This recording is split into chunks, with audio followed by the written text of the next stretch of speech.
Hello everyone, the 316 here with another Marvel Legends review. Here I have the Gamerverse Spider-Man 2 Black Cat figure. This retailed for I think $26.99-ish, somewhere around that range. I found mine at Walmart for retail not too long ago.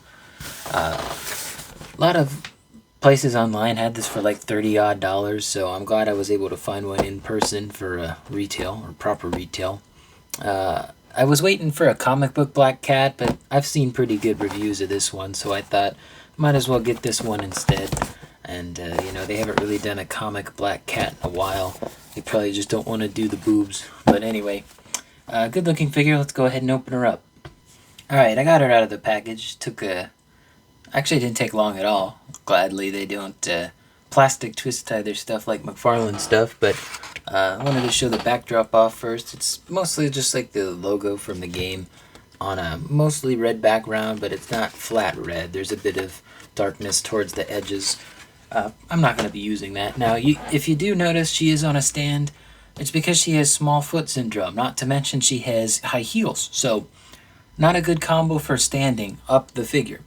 So I've opted to just use a DC stand to stand her up, because without it, this is what happens.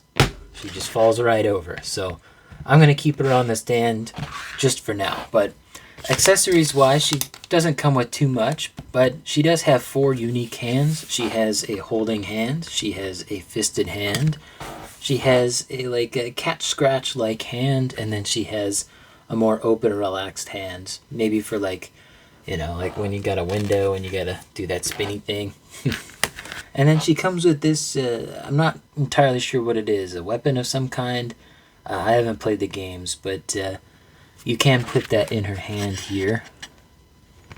I mean, this is based on Spider-Man 2. Maybe it's... I've seen the cutscene she's in. It's like she's got like a portal device thing. Is that what this is? But anyway, she can hold it in that hand if you really wanted to. But lastly, she does come with a removable ponytail, and it does look kind of weird, not having anything up there, but they did that so that you could actually pose it around. So if you want to have it up there, maybe she's hanging upside down, right? But I do appreciate that. And the hair is well painted too. It's actually got a bit of like a two-tone here. It's like white and gray, and there might be even a little bit of yellowed gray plastic in there, but good wash on that, it looks like. Speaking of paint, they did a pretty good job with this figure. Obviously, painting white on top of black, it's not always going to look opaque. Really, I notice it being not so opaque on the hands, but even then, it still shows up. It's just not as, bright white like it normally would be. But they did a good job with the white paint here. And, she's got her tassels. That's not the word. You know what I mean, though. She's got the fur there on her boots as well as her wrists there. Looks good. Her forearms, I guess. Let's see. I want to take a quick look here at these goggles. These goggles are great. Some of the best goggles I've seen on a figure. It really highlights the eyes. They just look really good. Like they're slightly magnified. The way the light hits the lenses. They did a good job on this. And the lenses are, of course, non-removable, but I'm sure someone's done it already. Yeah, it feels like you could move them. They are a separate piece that's been glued on, I'm assuming. But let's get back down here. And I really like the texture work on this figure with all the lines, like on her rib cage here, on the legs. I don't think there's much here on the arms. Yeah, there's not really too much beyond the the rest of the figure. The arms, I don't think are reused, but there's not a lot of detail on here. Now, I would move this arm, but it feels like it's stuck. This one actually moves fine. This one does good. She's got no butterfly joint, but there's really not any area for her to have a butterfly joint. She's got some double joints here. Perfect double joint, in my opinion. And then the tassels don't move at all. It's a solid piece of plastic. Let's see. She does have a diaphragm joint here, but there's really no side to side. It's only a tiny bit. Same thing with forward and back. There's not a ton, but there is some there. And then with her ab crunch, she can get forward pretty good and backward pretty great too. And then head sculpt wise, I'm going to move this out of the way. Without the hair in the way, you can get her to look back, and then you can reposition the hair however you like it. And then looking down, pretty good. And then side to side's okay. Not the greatest. I'm taking her off the stand. Let's see how well she does the splits.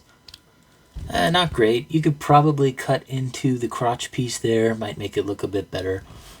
And then forward kick is actually pretty damn good. I wouldn't say it's perfect because the legs do go out to the sides a bit, but yeah, not too bad there. And then she does have a thigh swivel. It will break the paint sculpt there, so just be aware. She does have a double jointed knee. She can kick her own ass, but it's tough because she doesn't really have much of an ass to begin with. Her foot here, the tassels do get in the way from pushing it any further back, but they did smartly cut it out so that she can get a little bit. And then forward wise, and then, you know, she's got the pivot. So a decent amount of articulation on this figure. Really appreciate the ab crunch at the very least, you know. This is all new molding. And, you know, a lot of the newer Marvel Legends ladies figures, they don't have an ab crunch whatsoever. And I still can't get her to stand on her own. But let's go ahead and put her back on that DC stand. Glad to have a bunch of these. And I'm glad it actually fits her, but with her being stood up on the stand, she stands at just slightly over 6 inches tall. Let's see how she looks next to my usuals over here. She's about the same height as Dino Thunder Black. Maximum Spidey, I'd say, is like the same size, maybe just a touch taller. I don't know why Samoa Joe's leaning there. There we go. But yeah, that gives you a good idea on what she looks like. She's a pretty tall female figure in comparison to like the guys and other female figures for that matter. And then here she is next to the rest of my Marvel Legends, mostly the Spider-Man. But you can see she's a bit shorter than Japanese Spider-Man, about the same height as Andrew Garfield. You can see the X-Ladies back there. She's a little bit shorter than them. Superior Iron Man's a bit taller. And yeah, so is Scarlet Spidey. He's a bit taller. I think she fits in fine with the mostly comic live-action shelf. So, you know, if you're looking to get this figure, she goes for a little bit more online. If you can find her in person at a retail store, you'll of course find her for retail price. But I know Target's running some pretty good deals right now. So, you know, look out for her. I think she's a good figure.